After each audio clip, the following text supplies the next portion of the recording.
семенного материала, сельскохозяйственных культур. Все о сельском хозяйстве и не только. Здесь все как на обычной паре. Только вместо знакомых педагогов сотрудники Россельхозцентра. Да и в тетради записывать ничего не надо. Главное – внимательно слушать. Мы занимаемся разными видами направлений. И вот цветоводство – это одно из направлений, которое мы начали в этом году. Поэтому, если у вас есть какой-то интерес, не знаю, к сельскому хозяйству, будь это связано с цветами, не знаю, либо с другими сельскохозяйственными культурами, не знаю, плодовые деревья, что-то угодно.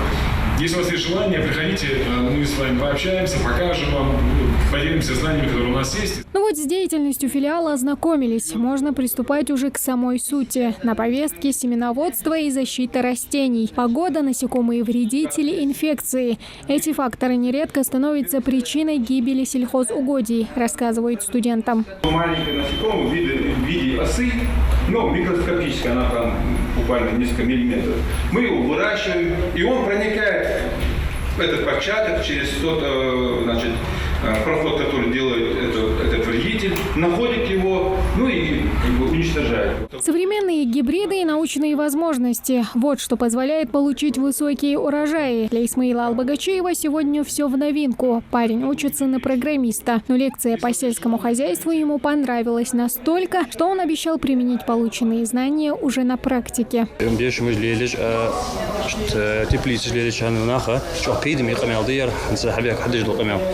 مثلا حنزوي كوارتول أقير سقيل غزر الثاني مشت خدي ديزا زميل ده حمد صراحة دوش تيحة تخي بيش مش سقولي خلص شين تيحة خود وجه مشت ديز خوش دوش بيبقى خبير.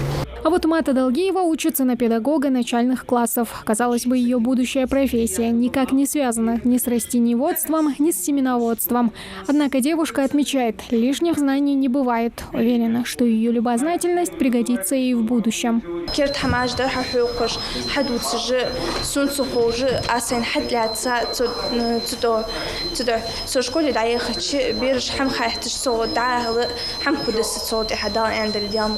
В политехническом колледже такого рода лекции Россельхозцентром проводятся впервые. Оно и понятно. Здесь не обучаются будущие аграрии. Однако руководство колледжа уверено, что новые знания их подопечным не помешают. Просвещаться они будут в рамках Года науки и технологий. Мы рассказали студентам политехнического колледжа о том, что наша деятельность, наша работа связана с разными видами наук, с такими как метеорология, наука о погоде, да, с фитологией или ботаникой, наукой о растениях, там, энтомологией, наукой о насекомых. О том, что сельское хозяйство это не просто там, закинуть семя там, да, и вырастить урожай, а о том, что есть целые научные подходы к этому.